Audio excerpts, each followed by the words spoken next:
Oh yeah, everybody, let me teach you how to cut a pinafore dress. Get your fabric and trace out your beginner's line. Find your vertical line for your bust, waist, hip and knee length. Make sure to measure yourself properly so you can get the proper measurements. Go in with your neck measurement. For me, I used 3 inches by 3, but I later changed it. After that, get your shoulder measurement and do your shoulder slope. Come in by 1 inch as well. Cover out your neckline with a curve ruler and then use your ruler to cover out your shoulder slope.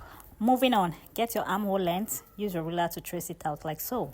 After that, put in your bust measurement. Find the middle of your armhole and go in by 1/2 inch. This is the point where you use your armhole curve to trace out all your measurements. So from there, we'll move on to our waist and put the round measurements. The hip, will put the measurements, and then the knee length, we -1 from the hip. And then I use my ruler to trace everything out. I am using a crepe fabric for those of you that want to ask. The dress will be having a dart, so I trace out all my darts. I use 1/2 inch on both sides because it's just a basic body pattern. So this is the point where I have to cut it out using a scissors. Notice that I changed my neckline into a V-neck. For the V neckline, I used 8 inches depth and 3.5 width, and I proceeded to start cutting it out. Since I'll be wearing a shirt underneath, the neckline has to be deep. Lastly, I cut out the shoulder slope. Now to the back. I trace out my neck measurements. I used 2 inches depth because I don't want it to be deep. The back will have a zipper, so I left 1 inch for that. And I just use my front as a guideline to trace everything out and cut out. Notice I'm using the front as a guideline to cut through, so everything is easy for me at this point. If you have reached this point and you have not followed me, why? I create content around sewing and sewing tutorials as well. After cutting everything, I just sew it up and this is it.